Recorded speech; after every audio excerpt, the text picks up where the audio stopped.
na kuonyesha mtu yeyote aliye na chuki juu ya mtu wa Mungu, kila alitendalo huwa linamgeukia yeye baadaye. Mtu yeyote, na nakujulisha kama yuko hapa nusa, watu wote wenye chuki juu ya watu wa Bwana wa kweli, kila chuki huwa inamgeukia yeye. Kwa kadiri mtu anavyo raise kwenye utawala wa kidini, ndivyo anazidi kuwa mbaya zaidi. Kwa kadiri mtu anavyo raise kwenye utawala wa fedha, awe na pesa kuliko Watanzania wote, ndiye anakuwa mbaya zaidi. Anasema bwana, pesa ni pesa tu hapa. Pesa ni pesa tu. Pesa ni pesa tu. Kwa kadiri mtu anavyo raise kuelekea kwenye utawala wa kisiasa, ndivyo anavyozidi kuwa mbaya zaidi. Mungu atakapozuka katika nchi, hata wewe sasa uliye mtakatifu ukiingia kwenye siasa, unaingia na utakatifu wako. Unaanza kuhubiri na utakatifu wako, alafu utatoka salama. Wanaompenda Bwana waseme amen. Mara nyingi watu kwa sababu ya kutokujua maandiko, wamewaza tu mtu akisema Mungu wangu, baba Mungu, anajua huyu ni mwenzangu. Usidanganyike. Mungu ni Mungu, lakini ana jina. Nataka kukuleta kwenye njia ambayo utakapowafikia watu wanasema Mungu atatusaidia, usiridhike na hapo mpaka mtu amesema Bwana Yesu Kristo atatusaidia. Nataka kukuleta mahali ambapo unaposikia bungeni wanasema hata Mungu mwenyewe, usifikiri wanaongelea habari ya Mungu naye mjua yeye.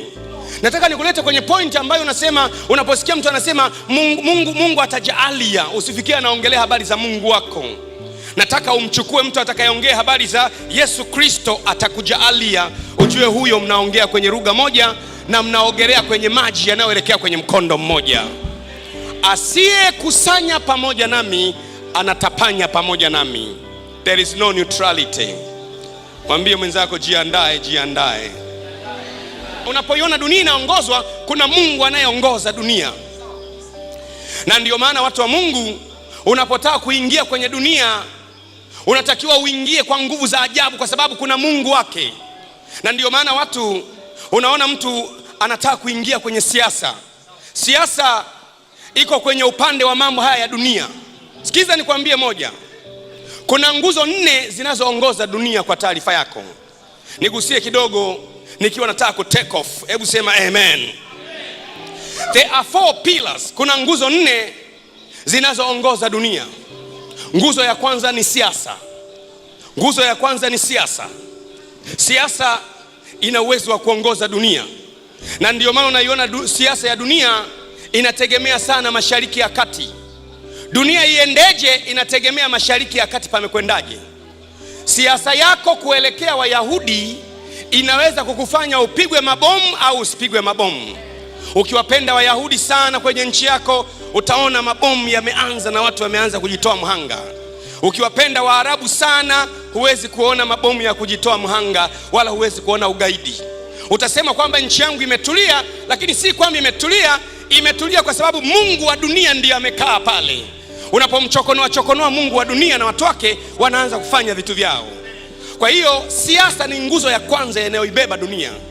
Siasa ya dunia inajalisha hatima ya dunia. Ndiyo maana unaona tu wa Marekani wakiwa kwenye uchaguzi wao, wanatokea watu wa taifa dogo, Wayahudi wanaongoza siasa ya dunia.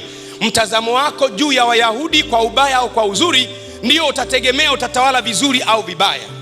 Ndiyo maana unaona Mungu wa dunia. Nguzo ya kwanza ni siasa. Nguzo ya pili ni uchumi. Nguzo ya pili inayoongoza dunia ni uchumi. Ndiyo maana unaona Marekani ni taifa kubwa duniani kwa sababu ya uchumi wake. Yaani kama ukiwa na uchumi mzuri, unaweza kuiongoza dunia vizuri.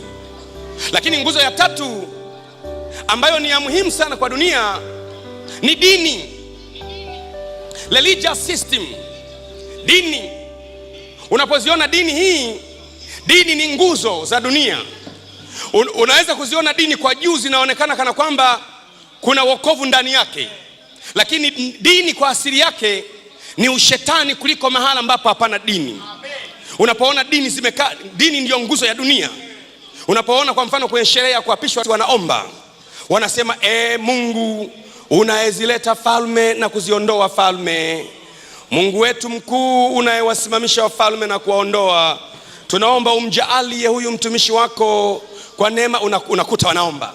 Lakini hebu nenda pale, aende pale Pastor Mwangela, alafu aambiwe omba, alafu aseme katika jina la Yesu ninaikamata misingi ya Tanzania, ninaitikisa. Unasikia watu wote wamesema Bwana kamtulizeni yule. Na mara nyingine msifanye makosa ya kumleta huyu mtu kwenye mambo kama haya, maana wanaotakiwa kuomba ni wale ambao Mungu wa dunia anaweka maneno ndani yao, lakini huyu Bwana anataka kuomba maneno yanayotokana Mungu wa mbingu na nchi anayekaa ndani yake. Hakubariki huyu Bwana. Na ndio maana mimi ninasema hivi, ndio maana unaona sasa Wayahudi wanaimba wimbo wanasema let God arise so that his enemy be defeated. Ndio maana siku za mwisho jambo litakalotokea itakuwa kwamba Mungu atainuka. Yule Mungu wa dunia ameishika dunia kutumia nguzo zake 4 hizo. Niongee nguzo ya 4 kabla sijamaliza. Nguzo ya 4 ambayo watu wengi hawajui ina control dunia ni jeshi. Nguzo 4 hiyo jeshi, military. Na ndio maana nchi yenye jeshi kubwa na yenye siasa zinazokubalika na dini zake zimekaa vizuri, na hii ndio nchi inakuwa super power duniani kwa sababu tayari imekaa vizuri. Kwa hiyo hizi ni nguzo 4 zinazo control dunia ambazo ziko chini ya Mungu wa dunia. Ndio maana kuna wakati mwingine mtu unaweza kujiingiza, unataka naye uingie kwenye dini kule. Sisi hatuingii kwenye dini tuwe sehemu ya dini. Sisi hatuingii kwenye dini tufanye kama watu wa dini. Tunaingia kwenye dini tufanye mapinduzi ili Mungu wa mbingu na nchi, tumdondoshe Mungu wa dunia hii na Mungu wa mbingu na nchi atawale, na atatawala. Nasema kwa taarifa yako. Hebu sema amen, amen.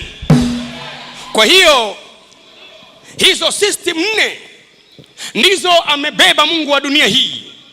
Na unapotaka kuingia kwa mfano kwenye hiyo system ya siasa, mpaka uchafuke kwanza ukorifai kuwa mwanasiasa.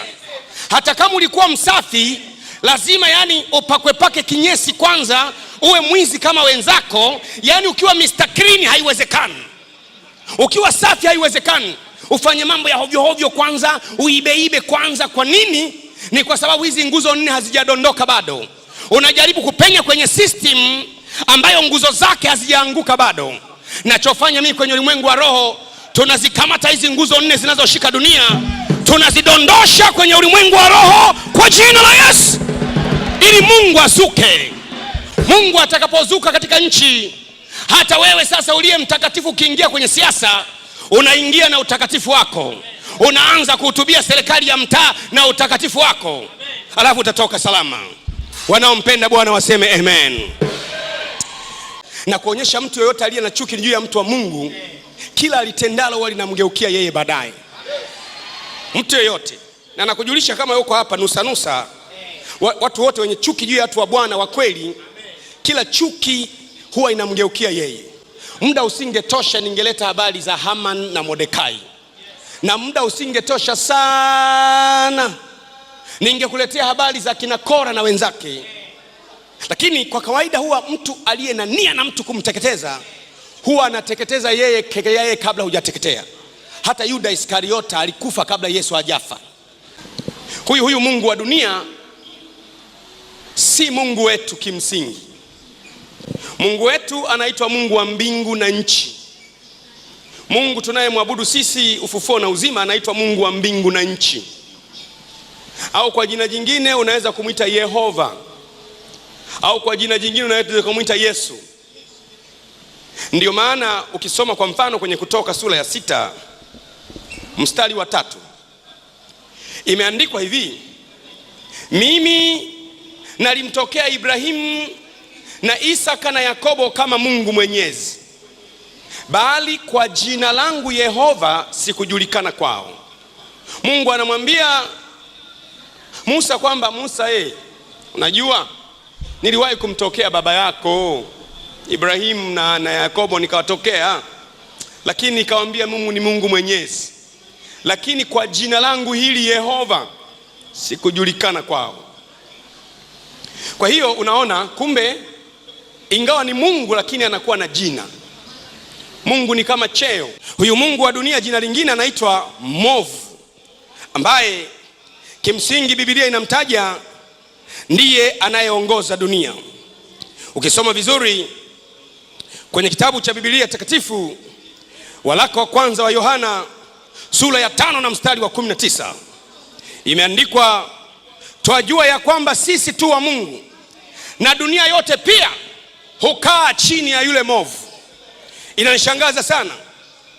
Haya ni baadhi ya maandiko ambayo nilipokuwa nafikiria waraka wa kwanza wa Yohana sura ya 5 na mstari wa 19, ni kati ya maandiko ambayo nilikuwa nafikiria kwamba kama kungekuwa na uwezekano nikiwa mchanga niyatoe ndani ya Biblia. Kwa nini yanasema kwamba dunia yote hukaa chini ya yule mwovu? Nikaamua kulifaa Biblia ya Kiingereza. Yenyewe ndiyo kaharibu zaidi.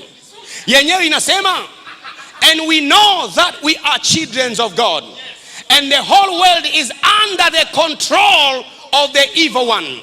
Huyu anaitwa evil one, ndiyo huyo anaitwa mungu wa dunia, ndiyo huyo anaitwa mkuu wa ulimwengu, ndiyo huyo anaitwa nyoka wa zamani aitwaye Ibilisi na Shetani, au danganyaye ulimwengu wote. Sasa nilipoona is the whole world is under the control, nikashangaa kweli. Anasema na dunia yote hukaa chini ya udhibiti wa yule mwovu. Nashangaa kabisa. Dunia yote hukaa chini ya udhibiti wa yule mwovu. Hebu niongee kidogo, nini maana ya kudhibiti kitu? What does it mean to control something? If I say I control you, what does that mean? Nikisema na kucontrol, maana yake ni sawasawa na dereva anapoendesha gari, analicontrol gari. Akisema breki ni breki, akisema reverse ni reverse, akisema kata kushoto ni kushoto, mpende msipende, akitaka kulia ni kulia, akitaka juu ni juu, akitaka kuanguka ni kuanguka, ana control gari hiyo. Sasa Biblia inaniambia dunia inakaa chini ya control ya mkuu wa ulimwengu au mungu wa ulimwengu. Lakini inashangaza kweli kujiona mimi niko kwenye dunia ambayo iko chini ya udhibiti wa yule mwovu. Hapo ndipo mimi nikisoma najiona nina nguvu ibaya mno, kwamba inawezekanaje ukajenga kambi ndani ya kambi. Maana yake sisi walokole, maana yake sisi si wa dunia hii, lakini tumeamua kujenga kambi. Ni kama mtu aliyeamua kuja kujenga nyumba kwenye sebule yako. Umetengeneza sebule yako nzuri na makochi yako, na sisi tukajenga nyumba kwenye sebule yako na tukaendelea na maisha yetu bila kutuzuru wala bila kutuangamiza. Tuna nguvu sio za kawaida. Mpe Bwana makofi, haleluya. If you know that fact, it has to tell you we are powerful more than you think. Sikiliza vizuri. Anasema na dunia yote hukaa chini ya yule mwovu. Yaani dunia yote, the whole world is under the control of the evil one. Ndiyo maana waangalie watu wa dunia kwenye zile nguzo 4. Kwa kadiri mtu anavyo raise kuelekea kwenye utawala wa kisiasa, ndivyo anavyozidi kuwa mbaya zaidi. Kwa kadiri mtu anavyo raise kwenye utawala wa kidini, ndivyo anazidi kuwa mbaya zaidi. Kwa kadiri mtu anavyo raise kwenye utawala wa fedha, awe na pesa kuliko Watanzania wote, ndiye anakuwa mbaya zaidi. Anasema bwana, pesa ni pesa tu hapa. Pesa ni pesa tu. Pesa ni pesa tu. Nisikilize vizuri, mimi huwa napasua vitu angani hivi. Unatakiwa uelewe world system ya dunia imebeba nguzo hii. Alafu chini yake kuna mungu wa dunia ameibeba dunia, lakini kazi ya mungu wa dunia ni kupofusha fikira zao, ili wale wanaoona wasione, walione jambo hilo ni la kawaida tu, wanaona tu mambo ni kawaida. Sioni kawaida, maana mimi sio wa dunia hii. Nakwambia sasa kuna mungu wa dunia anayewapa watu umaarufu. Ukitaka kupenya kwenye dunia hii lazima usione ufufuo na uzima, Mungu wa mbingu na nchi. Na hata kwenye mambo ya rohoni vile vile, kuna watu wanasema naye akienda kusimama mahali akasema njoo, misukule watarudi, hawarudi mpaka Mungu wa mbingu na nchi yuko pamoja na wewe. It is the spiritual which brings the natural. If you want victory, you have to win in the spiritual realm first, And the victory in the spiritual realm will manifest in the physical realm. If you don't win in the spiritual realm, you cannot win in the physical realm no matter what you do. Hata kama mtu angekushika mkono akakupa mtaji wa bilioni 50. Kuna mamlaka ya rohoni inayotawala dunia. Mungu wa dunia hii akubali. Anasema wanaotaka kushinda wawe ndani ya system yangu. Nilikuwa siku moja Switzerland, kwenye nyumba ya mama mmoja alikuwa amechukuliwa msukani anaitwa Elizabeth. Yuko leo. Bahati nzuri Ustream yetu watu wa Switzerland wanasikia. Nikaenda kupiga majeshi pale. Mzungu yuko nyuma ya mlango. Amewekwa na watu nyuma ya mlango. Mzungu kachukuliwa msukwe na wazungu wenzake, kawekwa nyuma ya mlango ndani ya nyumba yake. Watu wanajua mtu kafa. Tupaanza kuita njoo kwa jina la Yesu. Profesa hawezi kuita njoo. Hata kwenye akili yake hilo jambo halimo, kwamba eti njoo inaweza kumleta mtu kwenye wafu akawa hai. Lakini Yesu akamwita Lazaro, njoo huku nje. Nje ya wapi? Toka kwenye ulimwengu waliokufa, njoo kwenye ulimwengu walio hai. Kuita mara 3 mara 4 mara 5, mzungu akaamka chap. Fizikia ingeweza kumrudisha huyo mama, kemia ingeweza, BA ingeweza. Lakini unamkuta mtu amesoma degree ya migomba hapo Morogoro, anapandisha bega lake, umejua mimi nimesoma mambo ya migomba.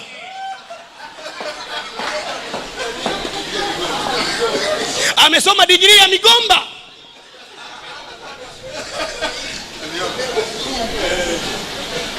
Ana masters ya research ya mihogo. Kwenye research yake amebezi kwenye mihogo. Lakini anajidai ni msomi. Lakini amechoka. Nataka nikwambie, wewe unayesikia sauti ya Bwana, umesoma unaweza ukafanikiwa. Hujasoma unaweza ukafanikiwa. Umechoka unaweza kufanikiwa.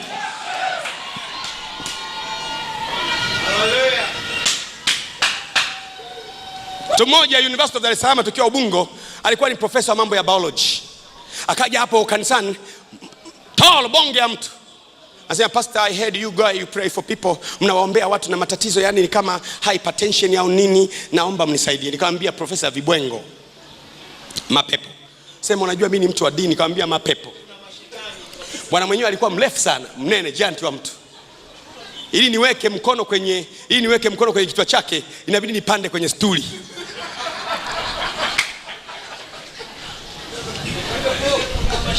Nikasimamia video, nikaweka mkono kwenye kichwa. Nikasema katika jina la Yesu. Nikaamuru kwa jina la Yesu. Kwa jina la Yesu, mbili tu akalala chini. Mke wake akaanza kusema, sasa mchungaji itakuwa, nikamwambia niachie mimi. Sio issue ya profesa hapa tena, ni issue ya watu wa Mungu. Watu wa kawaida, lakini Mungu wa mbingu na nchi yuko ndani yake. Mungu wa dunia anaweka magonjwa, Mungu wa mbingu na nchi anaweka uzima. Mungu wa dunia anaweka kushindwa ndani ya watu, Mungu wa mbingu na nchi anakaa ndani yako. Aliye ndani yetu ni mkubwa kuliko yeye aliye katika ulimwengu. Haleluya. Pigia Yesu makofi, haleluya. Chini. Kuamka pale nikamwambia profesa kacheki vibwengo. Unaona, there are things that your academics cannot do. Ukubali hayo. Ukubali hayo. Ukubali hayo. Specialist mmoja wa Muhimbili hapo anaitwa Dr. Birigi. Namsema kwa sababu sasa ameokoka, hana neno. Akaja, mchungaji unaniona hivi na kisukari. Yaani kisukari mchungaji kiko juu tu. Na overdose kushusha kisukari hakishuki mchungaji. Nimeambiwa na mtu mmoja hapo Muhimbili, mchungaji nimsaidie. Sala ya toba kwanza dokta. Sala ya toba ya muhimu kwanza. Meza Yesu kwanza. Umemeza degree ya kwanza ya medicine, ya pili, sasa meza Yesu. Weka kitu kinaitwa Yesu Kristo mwana Mungu aliye hai. Weka ndani ya moyo kwa njia ya imani. Ndio maana mimi sijidaidai eti nimesoma elimu ya dunia. Sijasoma ya dunia. Nimesoma Biblia. Mimi ni msomi wa Biblia. Sio msomi wa fizikia. Sio msomi wa archaeology. Msomi wa Biblia. Biblia tu kiisoma ina maarifa yake. Elimu zingine za dunia zimelala kwenye Biblia. Kama hujui, watu wote waliokuwa wamefanya kazi kama philosopher kwenye Biblia walikuwa Kristo. Ulokole wao ndio waleta wakina Newton wakagundua sheria za motion. kina Michael Faradays, walokole wale. Hebu fikiria, nilikuwa Hong Kong pale wametengeneza replica ya safina ya Nuhu. Yaani wametengeneza chombo kabisa cha mbao kinafanana na safina ya Nuhu. Wakristo wa Hong Kong wamekiweka karibu na maji. Tulikuwa na rafiki yangu mmoja, kina urefu mita 300, 450, kitu kama hicho, kama ilivyokuwa safina, na upana wameweka na vyumba ndani, wameweka tembo hapa, wamekata vyumba vidogo, yani kama utalii. Lakini wanyama wote wa dunia hawatoshi. Wanasema sasa tunashangaa huyu Nuhu aliwezaje kwenye mita 300 za urefu, mita 450 za urefu na upana wa mita 50, akaweka kenge, akaweka nguruwe, akaweka buffalo, akaweka nyoka mwanaume na mwanamke, akaweka njiwa mwanaume na mwanamke, akaweka chura mwanamke na mwanamke, aliwezaje? Nikamwambia, hebu niambie engineer, chombo hiki cha mbao ukikiweka kwenye maji kitaelea? Akacheka kwanza, akasema ukiliweka kwenye maji hili baada ya dakika 2 na katika vipande. Kwa nini? Hakuna chombo cha mbao kinaweza kuelea kwenye maji chenye urefu wa mita 450 na upana wa mita 150. Hakipo duniani, wala teknolojia hiyo haipo. Nikamwambia mzee Nuhu alipata wapi? Hakwenda shule, hakwenda University of China, hakwenda University of Tokyo, hakwenda Harvard University, hakwenda New York University. Jamaa ametulia, ananena kwa lugha tu, randalakapashatalakaba, mahesabu yanashuka hapo, lakatatashaba. Maana yake asili ya elimu ni Mungu wa mbinguni. Ukiwa na Mungu na vyote kwa jina la Yesu.